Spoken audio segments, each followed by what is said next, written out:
Jangan bawa dia ke Malaysia. Membawa ini ke Malaysia adalah satu kesilapan. Begitulah amaran yang diterima oleh Sarah, seorang wanita Amerika, daripada rakannya. Namun, dia tetap meneruskan perjalanannya ke Malaysia bersama anak perempuannya yang berusia 6 tahun, Emily.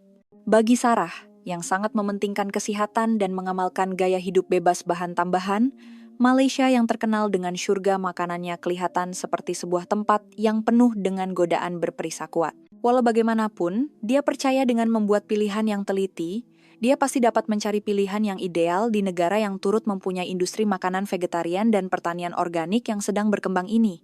Itulah yang difikirkannya. Namun, di sebuah kafe mesra keluarga di Kuala Lumpur, satu masalah telah timbul. Anaknya menuding jari ke arah satu set hidangan di dalam menu. Tapi, ini tak sihat, Emily. Sarah menolak permintaan itu. Apa sebenarnya yang berlaku di Malaysia? Mari kita ikuti kisah mereka. Pada bulan Mei 2024, Sarah Johnson yang tinggal di California, Amerika Syarikat, berdepan dengan satu dilema. Sarah, 35 tahun, sedang merancang percutian ke Malaysia bersama anak perempuannya, Emily yang berusia 6 tahun. Suaminya Mike tidak dapat turut serta karena urusan kerja, menjadikan ini percutian pertama mereka berdua sahaja. Ini merupakan lawatan pertama Sarah ke Malaysia dan juga pengalaman pertama Emily ke luar negara. Namun, dia menerima satu amaran yang tidak dijangka daripada sahabat baiknya, Jennifer. Sarah, lupakan saja rancangan bawa Emily ke Malaysia. Jennifer pernah melawat Malaysia bersama keluarganya 3 tahun lalu. Dengan riak wajah yang serius, dia menceritakan pengalamannya. Anak lelaki saya menangis selama 3 bulan selepas kami pulang. Dia kata nak balik Malaysia, sampaikan tak nak pergi sekolah. Susah betul kami nak pujuk dia. Dia menyambung lagi. Cara orang Malaysia melayan kanak-kanak, kemesraan dan kasih sayang mereka, langsung tak boleh dibandingkan dengan di Amerika. Sekali dah rasa, memang takkan boleh lupakan. Walaupun nasihat itu merisaukannya, Sarah akhirnya memutuskan untuk meneruskan rancangannya. Dia mempunyai falsafah keibuannya yang tersendiri. Sarah bekerja sebagai perunding pemakanan di sebuah syarikat makanan organik. Dia mengamalkan gaya hidup yang mengelakkan bahan tambahan dan mementingkan bahan semula jadi. Makanan Emily semuanya disediakan sendiri di rumah, berasaskan sayur-sayuran organik dan diet vegetarian. Dia tidak pernah memberi Emily makanan ringan, dan jus buah-buahan pula hanyalah 100% jus organik. Sarah berpikir, Malaysia pun ada banyak restoran makanan sehat. Ini mungkin peluang yang baik untuk pendidikan pemakanan. Maka, tibalah hari penerbangan mereka pada bulan Jun. Setibanya di lapangan terbang antara bangsa Kuala Lumpur, KLIA, mereka disambut oleh udara tropika yang panas dan lembab. Emily menggalas sebuah beg sandang kecil berwarna merah jambu, dihiasi dengan anak patung Elsa kegemarannya. Seorang pemandu pelancong bernama Ken sedang menunggu mereka di balai ketibaan. Selamat datang ke Malaysia, sapa Ken dengan fasih berbahasa Inggris. Emily pada mulanya agak segan, tetapi apabila Ken memuji anak patung Elsanya, dia tersenyum lebar. Hari pertama mereka berjalan lancar. Mereka seronok melihat panda di zoo negara dan mengagumi pemandangan menakjubkan dari menara berkembar Petronas. Namun, masalah timbul sewaktu makan tengah hari. Kita nak makan di mana? Tanya Ken. Sarah menunjukkan riak wajah yang sedikit serba salah. Maaf, anak saya ada sekatan pemakanan. Dia tak berapa boleh makan makanan gerai di tepi jalan yang terlalu berminyak atau masin. Budak umur 6 tahun mungkin susah sikit nak terima makanan macam tuh, faham Ken? Dia kemudian mendapat satu idea. Apa kata kita ke sebuah kafe mesra keluarga yang sangat populer di kawasan Mont Kiara? Ia sejenis restoran yang sangat populer di Malaysia, direka khas untuk keluarga. Bahan-bahan yang digunakan biasanya lebih berkualiti, dan ada juga ruang permainan untuk kanak-kanak. Sarah berasa lega dan bersetuju.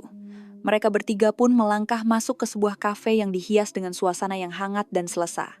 Namun, tiada siapa yang menyangka bahwa apa yang bakal berlaku di kafe ini akan mengubah kehidupan Sarah dan Emily selamanya. Pada waktu tengah hari itu, kafe tersebut dipenuhi dengan gelak tawa kanak-kanak. Seorang pelayan wanita muda yang memakai apron dan berwajah manis membawa mereka ke meja dan menghulurkan menu. Menu di kafe mesra keluarga di Malaysia sememangnya direka dengan sangat menarik. Wah, komelnya menu nih, kata Sarah dengan rasa kagum. Dia meneliti menu untuk orang dewasa seperti pesto risotto dan berpikir mungkin Emily boleh memakannya. Tiba-tiba, pandangan Emily terpaku pada satu halaman. Ia adalah halaman set hidangan istimewa untuk anak-anak. Halaman itu sangat berwarna-warni, kelihatan seperti taman tema mini. Terdapat pinggan berbentuk kapal terbang, istana, dan juga kereta api laju.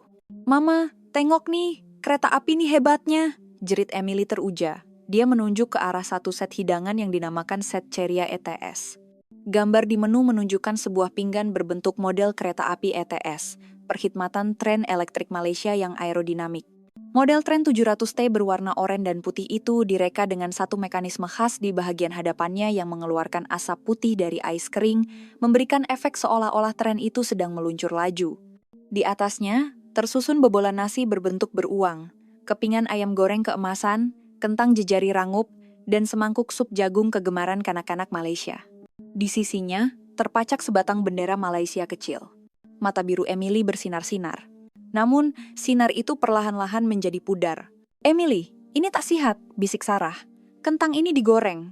Sup ini mungkin ada krim dan tepung jagung. Dan lihat jeli ini, warnanya terlalu terang." Naluri Sarah sebagai seorang perunding pemakanan mula berbunyi.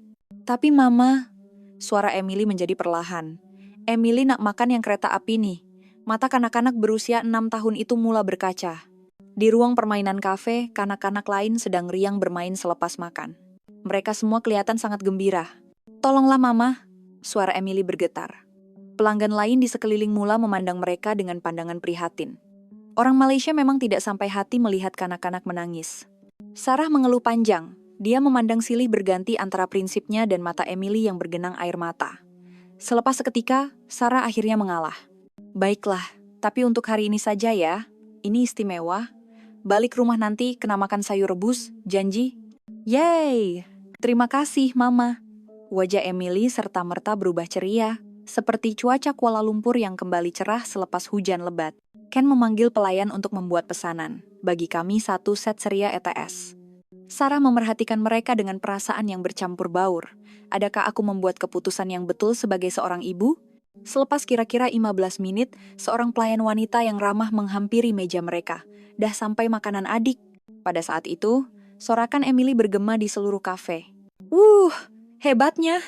Asap putih dari ais kering di bawah pinggan, berbentuk ETS itu berkepul-kepul, seolah-olah tren itu sedang terbang di atas awan. Di dalam gerabak, terdapat bobolan nasi berbentuk beruang, dihidangkan bersama jagung muda dan brokoli segar. Kepingan ayam pula diproses menggunakan penggoreng udara, mengurangkan rasa berminyak. Inilah penambahbaikan yang sering dilakukan oleh kafe-kafe mesra keluarga di Malaysia sejak kebelakangan ini untuk menyeimbangkan antara kesehatan dan kelazatan. Emily terpegun sehingga terlupa untuk makan. Dia hanya merenung hidangan di hadapannya. "Boleh Mama ambil gambar?" Sarah tersenyum sambil mengeluarkan telepon pintarnya. Walaupun hatinya masih berbelah bahagi, melihat kegembiraan anaknya yang tulus itu sedikit sebanyak melegakan perasaannya. Emily mengambil suduk kanak-kanak dan mula mencedok sup jagungnya. Sedapnya, rasa jagung yang pekat dan manis memenuhi mulutnya. Inilah jiwa bagi hidangan kanak-kanak di Malaysia. Kemudian, dia mula menyuap bobolan nasi. "Pandainya adik nih makan," kata pelayan wanita itu sambil lalu dan mengusap kepala Emily. Dia kemudian memberikan Emily sekeping pelekat. "Ini hadiah sebab adik makan dengan baik." Kemesraan semula jadi seperti inilah yang menjadi sebahagian daripada semangat muhibah Malaysia yang terkenal. Emily terus makan dengan gembira. Namun, di dalam hati Sarah, amaran Jennifer kembali terngiang-ngiang. Sekali dah rasa, memang takkan boleh lupakan. Tangan kecil Emily menggenggam garpu dan mencucuk sekeping ayam. Selepas memasukkannya ke dalam mulut, dia menjerit dalam bahasa Inggris, "Yumi!" Ekspresinya kelihatan seperti seorang penjelajah yang baru menemui harta karun. Ken yang berada di sebelahnya menjelaskan, kafe ini menekankan penggunaan ayam tempatan. Sebenarnya ia lebih sihat daripada yang kita sangka. Mendengar itu, Sarah berasa sedikit lega. Dia tidak sangka masyarakat di Malaysia juga mementingkan sumber bahan makanan. Semasa mereka hendak meninggalkan kafe, Emily tidak henti-henti menoleh ke belakang, memandang pinggan ETS itu. "Boleh kita datang lagi?" tanyanya perlahan kepada Sarah. Petang itu, selepas pulang ke hotel, Emily masih tidak dapat menyembunyikan keterujaannya. "Nak tunjuk pada papa juga," katanya sambil berulang kali melihat gambar di dalam telepon. Sarah menghantar message kepada suaminya, Mike. Mike membalas, "Asalkan Emily gembira, sesekali biarkan dia bebas itu perlu." Keesokan paginya, masalah sebenar meletus. Emily enggan mengikut jadwal perjalanan mereka ke pasar seni dan jalan Petaling. "Emily tak nak pergi tempat lama. Emily nak pergi restoran semalam," Dia mulai merengek. Dia mau berjumpa dengan ensik kereta api itu sekali lagi. Bagi seorang kanak-kanak berusia 6 tahun, pinggan yang mengeluarkan asap magis itu jauh lebih menarik daripada bangunan bersejarah. Emily, kita dah jauh-jauh datang Malaysia. Jom kita coba makan dimsum, nak tak? Sarah coba memujuk. Tetapi Emily hanya menggelengkan kepala. Set kereta api itu paling sedap. Sarah buntu. Kata-kata Jennifer menusuk ke dalam pikirannya. Jangan bawa anak kau ke Malaysia. Sekarang barulah dia faham. Budaya Malaysia yang menatang kanak-kanak bagai minyak yang penuh ini, bagi seorang kanak-kanak, ia seperti satu racun yang sangat kuat. Akhirnya, pada hari itu, mereka pergi ke kafe yang sama sekali lagi. Emily sangat gembira dan memesan set seria ETS sekali lagi. Kali ini, di meja sebelah mereka ada sebuah keluarga Malaysia. Seorang budak lelaki berusia 5 tahun asyik memandang Emily. Walaupun tidak paham bahasa, budak lelaki itu dengan murah hatinya mengambil sebuah mainan kereta api ETS mini dari kotak mainannya. Nah, untuk awak, kata budak itu dalam bahasa Melayu. Ibu budak itu tersenyum kepada Sarah dan menjelaskan dalam bahasa Inggris yang mudah, "He wants to share, a gift for you." Sarah terkejut melihat kemurahan hati dan sikap suka berkongsi dalam diri kanak-kanak Malaysia. Terima kasih banyak-banyak. Emily menyambut mainan itu dengan mata yang berkaca. Pada saat itu Sarah sadar, ini bukan sekadar soal makanan. Ia adalah kemesraan orang Malaysia yang melayan orang asing seperti kawan, sikap bertolak ansur dan kasih sayang yang tulus terhadap kanak-kanak yang telah memikat hati Emily. Namun hari untuk pulang akhirnya tiba. Di balai berlepas kelai, Emily menangis tersesak-esak. Emily tak nak balik. Emily nak tinggal di Malaysia. Orang Malaysia baik dengan Emily. Dia menggenggam erat mainan kereta api ETS itu. Para pelancong Malaysia yang lalu lalang berhenti untuk menunjukkan keprihatinan. Ada seorang makcik yang coba memujuknya dengan gula-gula. Suasana di mana semua orang terasa seperti sebuah keluarga besar ini membuatkan Emily lebih berat hati untuk meninggalkan Malaysia dan kembali ke kehidupan bandar di Amerika yang lebih dingin. Sarah tiada pilihan lain selain mendukung anaknya secara paksa melepasi pemeriksaan keselamatan dengan hati yang dipenuhi rasa bersalah. Sekembalinya ke Amerika, Emily menjadi murung. Dia mulai melukis, dan semua lukisannya adalah tentang pinggan ETS itu.